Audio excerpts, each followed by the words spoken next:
Hello students, welcome to my channel that's Education Life. Myself Ishika and here is the video for standard 9th.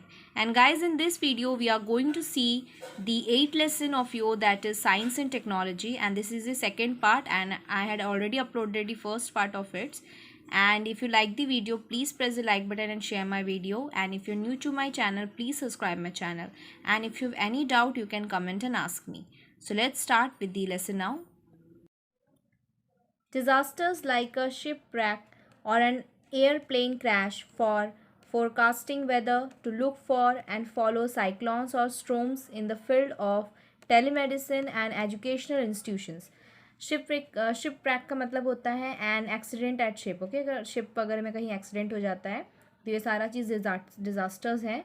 Yes, airplane crash हो गया या फिर weather forecasting and for cyclones और storms पर नज़र रखना, उसे follow करते रहना. एंड टेलीमेडिसिन का मतलब होता है ना, जैसे कि आप अभी के टाइम में आपने ज़्यादा ही सुना होगा कोरोना के टाइम में, अगर कैसे डॉक्टर्स की सलाह हम वीडियो कॉन्फ्रेंसिंग के ज़रिए यस ले सकते हैं. सो HIPAA that is the one, video conferencing के ज़रिए हम डॉक्टर्स जो होते हैं वो नॉट फिजिकली प्रेजेंट रहते हैं बट वीडियो कॉन्फ्रेंसिंग के ज़रिए पेशेंट से वो इंटरेक्ट कर सकते हैं और पेशेंट्स वगैरह भी उनसे ये सलाह वगैरह ले सकते हैं. और एजुकेशन के इंस्टीट्यूट में सैटेलाइट ने बहुत हेल्प की है. The telemedicine service enable the population from remote areas to get advice and treatment from expert doctors.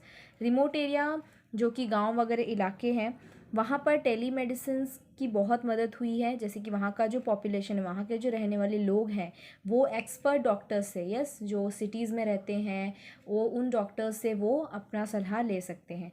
Public primary health centers in village have been connected with super specialist hospital through INSAT.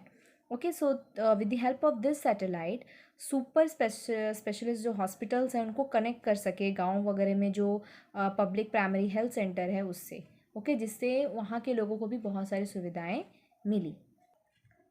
Technological progress. A factory manufacturing railway engines Chittaranjan Locomotive Works was set up at Chittaranjan in Burdwan district in West Bengal.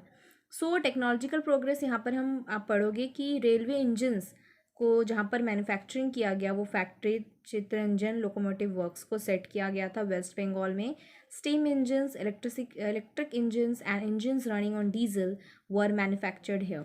सो जितने भी steam engine हो गए, electric engines हैं, engine जो diesel पे run करती हैं, सबको यहाँ पर मैन्युफैक्चर किया जाता है.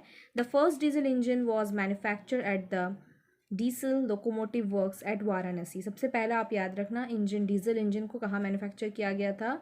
Diesel locomotive works at Varanasi.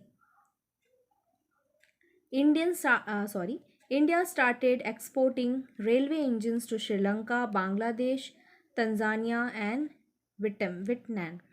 Okay, so India ने साथ ही इंजन्स को एक्सपोर्ट करना भी अपने नेबरिंग कंट्रीज़ और दूसरे कंट्रीज़ में भी एक्सपोर्ट करना शुरू कर दिया था. Next is telex service. The departments of telecommunications under the Ministry of Communications started the telex service in 1963 to transmit type messages from one part of the country to another rapidly.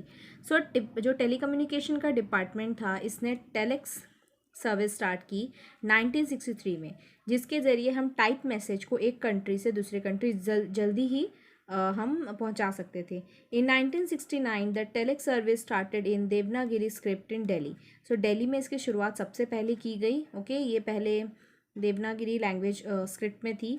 Letter it spread all over the country this, और बाद में ये पूरे country में spread हो गई. This service began to be use in different fields, और अलग अलग फील्ड्स में भी इसे यूज़ किए जाना शुरू हो गया. With the rise of internet after 1990 the significance of this service reduced. लेकिन जब इंटरनेट आ गया, ओके 1990 जब इंट्रोड्यूस हुआ पूरे कंट्री में, तो धीरे धीरे इसका यूज़ क्या हो गया, कम हो गया. Okay, so next is satellite communication centre. In order to establish satellite communication with the help of an artificial satellite, a domestic satellite communication earth station was established in 1967 at Jodhpur, Tekra near Ahmedabad. So basically जब satellite communication okay जब satellite से कैसे हम communicate कर सकते हैं, उसके लिए एक आर्टिफिशियल सैटेलाइट बनाई गई। ओके जिसे स्टैब्लिश किया गया 1967 में। उसके लिए domestic satellite communication earth station को स्टैब्लिश किया गया 1967 में at Jodhpur, okay Tekra near Ahmedabad. This made it easy to train scientists and technicians in setting up and running on Earth station within the country. So इसके हेल्प से क्या हो गया, हम ट्रेन्स साइंटिस्ट वगैरह को ट्रेनिंग दी जा सकती थी, टेक्निकल्स जो होते हैं ओके उनको ट्रेनिंग दी जा सकती थी कि वो कैसे अर्थ स्टेशन को रन कर सके। In 1970 a center was established at Arvi near Pune equipped। सो 1970 में एक सेंटर को स्टैब्लिश किया गया in Pune for international communication service, okay telecommunication service के लिए से स्टैब्लिश किया गया। नेक्स्ट आप पढ़ोगे पिन कोड, ये आपने बहुत बार सुन भी रखा होगा। फ्रॉम 15 अगस्त 1972 the post and telegraph department started the 6-digit pin code system in the country. 15 अगस्त 1972 को पोस्ट एंड टेलीग्राफ डिपार्टमेंट ने 6 डिजिट का पिन कोड सिस्टम हमारे कंट्री में शुरू किया गया ओके इन 15 अगस्त 1972 को। The postal index code was intended to bring efficiency means order in distributing the mails वगैरह जो भी, अब तो आप जानते होंगे कि पिन कोड का यूज़ बहुत ही किया जाता है ओके वाइल ऑर्डरिंग एनीथिंग। अगर आप कुछ ऑर्डर करते हैं, चाहे कोई कुरियर भेज रहे हैं या एड्रेस हम किसी को करते हैं किसी भी चीज़ के लिए, so pin code is very essential. In this system the country was divided into 9 region. तो इस सिस्टम के लिए हमारे देश को 9 रीजन्स में बांटा गया। The first digit of the pin code indicates the region. जो पहला डिजिट होता है ना 6 डिजिट में, वो उस रीजन को दिखाता है। The second digit indicate the sub region, और उसके अंदर जो सब रीजन होता है उससे दिखाता है second digit. And third digit show the main ब्रूजमेंट district while the remaining 3 digit show the location. Okay so जो 3 डिजिट्स होते हैं वो डिस्ट्रिक्ट को दिखाते हैं ब्रूजमेंट डिस्ट्रिक्ट, और जो रिमेनिंग 3 डिजिट है वो लोकेशन दिखाते हैं of the local post office. हमारे यहाँ का जो लोकल पोस्ट ऑफिस होता है आप सबके यहाँ पर होगा, उसे दिखाते हैं। For Maharashtra 40, 41, 42, 43, 44 are the first 2 digits. So आपने देखा होगा यस, अगर आपका इनमें से कोई भी एक पिन कोड होगा तो आप जानते होंगे yes. In 1986, the speed post service was started to send postage rapidly. So आपने स्पीड पोस्ट करके सुना होगा, अगर आपने कभी कुरियर वगैरह किए होंगे यस, पोस्ट ऑफिस का यूज़ किया होगा, पोस्ट सर्विस का, इंडियन पोस्ट सर्विस का, तो आपने सुना होगा वहाँ पे स्पीड पोस्ट सर्विस भी है, जिससे जो भी आप पोस्ट वगैरह भेज रहे हो वो जल्दी पहुँचता है। Next is international subscriber dialing telephone service ISD। In 1972, Overseas Communication Service was established in Mumbai for the management of international telecommunication service. अभी 1972 में overseas means abroad कम्युनिकेशन करने के लिए, उस सर्विस के लिए मुंबई में इंटरनेशनल टेलीकम्युनिकेशन सर्विस की मैनेजमेंट को स्थापना की गई। In 1976, the international subscriber dial telephone service was started to connect Mumbai and London directly on phone. So सबसे पहले आप याद कर सकते हो 1976 में पहली बार मुंबई और लंदन को फ़ोन से कनेक्ट किया गया था okay for the telephone service. Along side the telephone services like telex, teleprinter and radio images were started. So telex का मतलब मैंने आपको बताया था, teleprinter that is the same thing जहाँ पर प्रिंट मैसेज वगैरह प्रिंट होते हैं या फिर आपको रिसीव होते हैं, रेडियो इमेजेस, ये सारी चीज़ स्टार्ट की गई। इन 1986 Videsh Sanchar Nigam Limited (VSNL) took a big leap in this field. Before that, Mahanagar Telephone Nigam Limited (MTNL) was a public sector company for giving telephone service in big cities. So इसके बाद जो MTNL है आपने सुना होगा yes, वो बड़े बड़े शहरों में टेलीफोन सर्विसेज देती थी। In 1990s, Videsh Sanchar Nigam Limited held the distinction of being the main internet service provider in India. बाद में VSNL ने इसकी जगह ले ली और वो सबसे मेन इंटरनेट सर्विस प्रोवाइडर बन गया। The contribution of Sam Pitroda in this field is significant, और सम पित्रोदा का भी कॉन्ट्रीब्यूशन इस फील्ड में बहुत ही इंपॉर्टेंट है for the telecommunication okay. So next is mobile. On 22nd August 1994 the mobile phone service started in India. तो आप it is very important, okay. 22 अगस्त 1994 को सबसे पहले मोबाइल फ़ोन सर्विस इंडिया में स्टार्ट किया गया. At this time a mobile handset cost ₹45,000. सो आप सोच सकते हो आज के टाइम में मोबाइल हैंडसेट कितने सस्ते में मिल जाता है. ओके, इतना एक्सपेंसिव तो नहीं है. एंड कॉलिंग वॉज, इतने में भी आपको अच्छे फ़ोन मिल जाते हैं. So and calling was at ₹17 पर मिनट. और उस टाइम कॉलिंग 1 मिनट कितने पैसे लगते थे? ₹17. बाय अब तो ज़्यादातर कॉलिंग फ्री हो गई है. By 1990 many private companies came in this field. And after the 1990 बहुत सारी प्राइवेट कंपनी भी इस फील्ड में आ गई. Okay, this made the service cheaper. तो इस वजह से ही ये सर्विस बहुत ही धीरे धीरे चीपर, सब मीन्स सस्ती होती गई. Bharat Sanchar Nigam Limited (BSNL). In 2000, the telecommunication department was restructured. The responsibility to make policy decisions was retained with the telecom department, and Bharat Sanchar Nigam Limited was established to actually provide the service to consumers. So basically 2000 में क्या हुआ, telecommunication department ने उससे.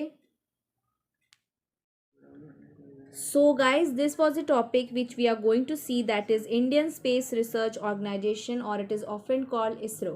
So ISRO के बारे में आप सब जानते ही होंगे. एंड हाल ही फिलहाल में चंद्रयान 2 जब लॉन्च हुआ था, सो ये बहुत ही ज़्यादा न्यूज़ वगैरह में आए थे. येस. एंड बेसिक्स आप जानते होंगे, कोई भी सैटेलाइट्स या रॉकेट्स लॉन्च होते हैं या फिर कोई भी स्पेस रिलेटेड जो भी चीज़ें हमारे कंट्री में की जाती है, खोज वगैरह की जाती है, सारे इसरो के द्वारा ही होती है.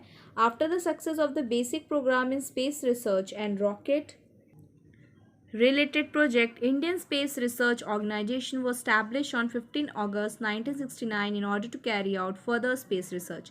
So basic सी बात है, जब इंडिया ने अपने बेसिक प्रोग्राम, ओके, जैसे कि सैटेलाइट लॉन्चिंग एंड रॉकेट के रिलेटेड प्रोजेक्ट को जब सक्सेस पा लिया, उसके बाद इसरो को स्टैब्लिश किया गया 15 अगस्त 1969 को, कि वो फर्दर स्पेस रिसर्च प्रोजेक्ट्स कर सके. The headquarters of ISRO are at Bengaluru. ISRO activated the space station at Sriharikota in Andhra Pradesh for launching our satellite in space. So basic सा आपको ये क्वेश्चंस आ सकते हैं. ये लाइन बहुत important है कि इसरो का हेडक्वार्टर कहाँ पर है? बेंगलोर में. एंड इसरो ने अपना स्पेस स्टेशन, मीन्स इसरो का स्पेस स्टेशन कहाँ पर है? श्रीहरिकोटा आंध्र प्रदेश में, जहाँ से सैटेलाइट्स लॉन्च होते हैं स्पेस में. Okay, next is Bhaskar 1. India launched remote sensing experimental satellite Bhaskar 1 from the Soviet Union in 1979 in order to observe various things on the surface of the earth by remote sensing technology. Sensing का मतलब होता है ना, scanning of earth by satellite. Okay, एक satellite launch की जाती है अर्थ को स्कैन करने के लिए, मीन्स अर्थ में क्या चल रहा है उसके बारे में इंफॉर्मेशन लेने के लिए. सो इंडिया ने भास्कर 1 करके एक सैटेलाइट लॉन्च किया था from the Soviet union in 1979, कि वो अर्थ के सरफेस पर हम उसमें नज़र रख सके through the remote sensing technology. Soviet union basically you can call it the country जिसने सबसे पहले आप बोल सकते हो कि कम्युनिज्म को अडॉप्ट किया. Okay, that is the Soviet union. And this remote sensing technology would be useful in India's development by regarding water bodies, mineral deposits and forecasting weather. So ये टेक्नोलॉजी और भी क्यों यूज़फुल थी India के लिए? क्योंकि ये वाटर बॉडीज़ जो होती हैं, ओके, ओशंस हो गए और जितने भी वाटर बॉडीज़ हैं उस पर उसके बारे में इंफॉर्मेशन कलेक्ट बता सकती थी. मिनरल डिपॉजिट्स जो हैं, फोरकास्टिंग वेदर्स के बारे में इंफॉर्मेशन दे सकती थी. The photograph taken with the help of this technology about the bowels of the earth, environment and forest were important. So ये जो फोटोग्राफ्स खींचते थे सैटेलाइट, ये इस टेक्नोलॉजी के हेल्प से, बाउल्स मतलब deep part of the earth, okay, earth के एकदम गहराई तक जाके ये फ़ोटो क्लिक्स करती थी. इन्वायरमेंट और फॉरेस्ट के बारे में हमें इंपॉर्टेंट बातें पता चल सकती थी. Another area in which the information from this satellite was useful was oceanography. Oceanography मतलब होता है study of physical and biological aspects of ocean. Ocean के बारे में जब हम फिजिकल और बायोलॉजी स्टडी करते हैं, बायोलॉजिकल, उसे ओशनोग्राफी कहते हैं. सो ये सैटेलाइट के हेल्प से हम ओशनोग्राफी भी की स्टडी भी कर सकते थे, ओशन की भी स्टडी कर सकते थे. इन 1981 Bhaskar 2 was launch from Soviet union. Important line है, 1981 में भास्कर 2 को भी लॉन्च किया गया. Okay, so this is the next topic, that is Apple Ariane passenger payload experiment. The first completely indigenously built satellite by ISRO in India, Apple, was launched on 19 June 1891 from the French Genia. Apple was beneficially means helpful in the field of education. The objective of providing emergency telecommunication service was successful. So basically India ने सबसे पहले locally build satellite ISRO ने सबसे पहले Apple को launch किया था. कब किया था? 1981 में. कहाँ से किया था? जीनिया से किया था. फ्रेंच जीनिया से. एंड एप्पल जो था ये सैटेलाइट बहुत ही इंपॉर्टेंट था एजुकेशन के फील्ड में, और साथ ही साथ ये एमरजेंसी मीन्स टेलीकम्युनिकेशन सर्विस का मतलब होता है जब एक इंफॉर्मेशन प्रिंटेड फॉर्म में जब हम हाथ से हाथ जाके नहीं देख सकते हैं, एक जगह से दूसरे जगह अगर कोई मैसेज हमें पहुंचाना रहता था उस टाइम, तो टेलीकम्युनिकेशन के थ्रू करते थे. तो उस फील्ड में भी बहुत बड़ा इसने कंट्रीब्यूशन दिया. Indian national satellite INSAT. In August 1983, the satellite INSAT INSAT 1B was launched in space. अगस्त 1983 को इंडियन नेशनल सैटेलाइट को लॉन्च किया गया. Because of this satellite a major revolution came about in the area of telecommunication, television, radio, weather forecasting and space research in India. तो इसके help से telecommunication को बढ़ावा मिला, टेलीविज़न, रेडियो, वेदर फोरकास्टिंग और साथ ही साथ स्पेस रिसर्च को भी मौका मिला. ड्यू टू INSAT 2007, आकाशवाणी और radio station could be connected to each other.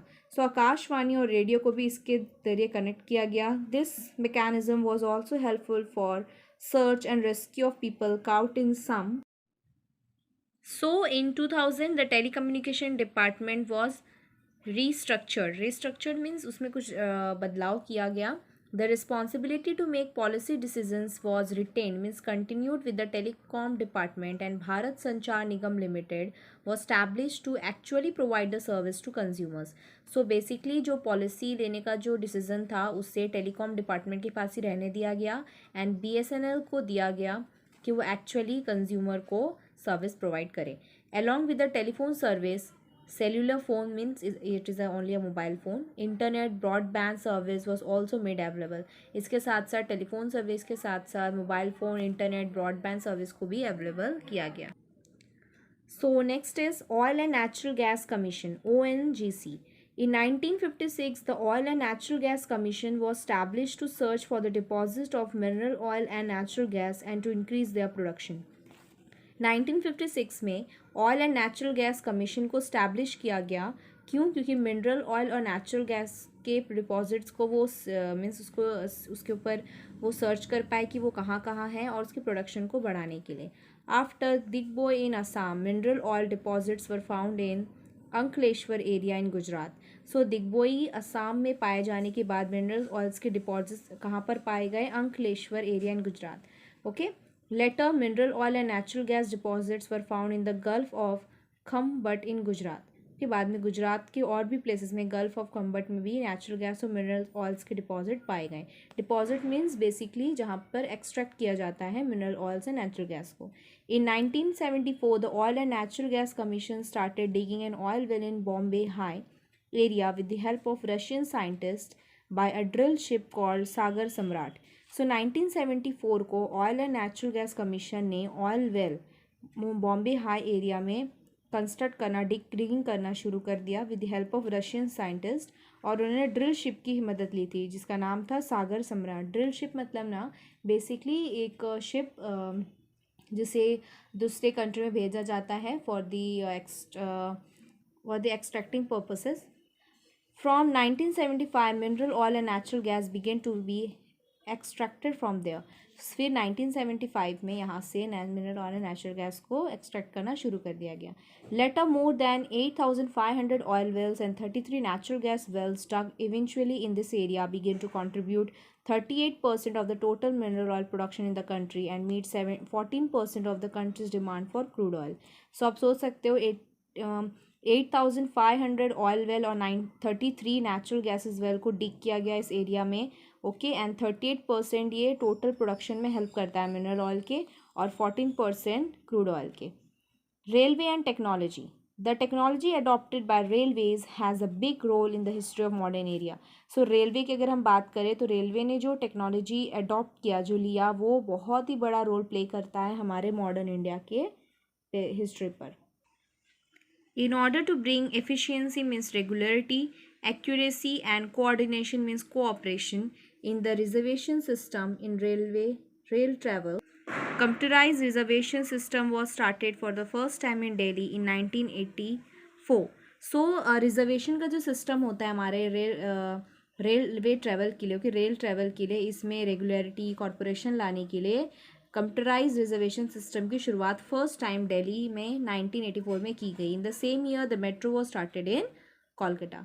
Okay, in this way India has been making progress in the field of science and technology. So इस तरह India field science and technology के फील्ड में भी बहुत आगे बढ़ रहा है।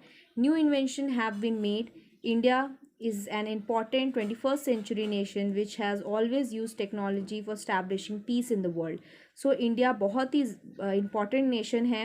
क्यों? क्योंकि वो टेक्नोलॉजी का यूज़ क्यों करता है?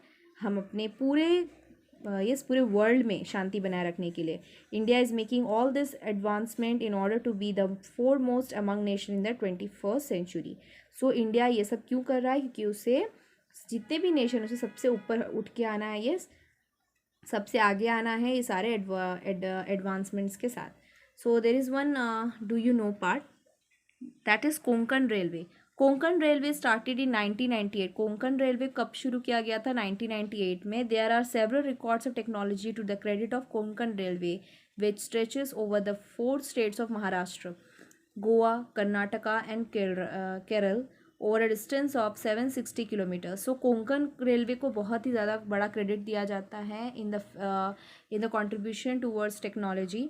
और ये कहाँ तक फैला हुआ है? 4 स्टेट्स में है, Maharashtra, Goa, Karnataka and Kerala, and it covers a distance of 760 kilometre. There are 12 tunnels on this track. और इस ट्रैक में कितने टनल्स आते हैं? गुफाएँ आते हैं 12। The 6.5 kilometre tunnel at Karbude is the longest tunnel. सबसे बड़ा टनल उसमें 6.5 किलोमीटर का है। There are 179 big and 1819 small bridges on this track. इसमें आपको 179 बड़े और 1819 स्मॉल ब्रिजेस मिल जाएंगे इस ट्रैक पे। Out of this the 2065.8 metre long bridge on river Sharavati near Honavar is the biggest. सबसे बड़ी नदी वहाँ पर बहती है, river Sharavati. The 64 metre tall bridge on river Panwal near Ratnagiri is India's tallest bridge. For avoiding accidents on track that are prone means like to suffer badly to landslides, there are sensors fitted to railway engines। so basically यहाँ पर बहुत सारे landslides होते हैं। आपने सुना होगा रत्नागिरी वगैरह में बारिश के टाइम में बहुत लैंडस्लाइड्स होते हैं, तो इसे रोकने के लिए रेलवे इंजन्स जो भी वहाँ से गुजरती है उनमें सेंसर फिट किए गए हैं। Okay, so in the next chapter we shall learn about the progresses India had made in the fields of commerce and trade. Okay guys, so thank you for watching, and guys please keep learning with me and stay safe.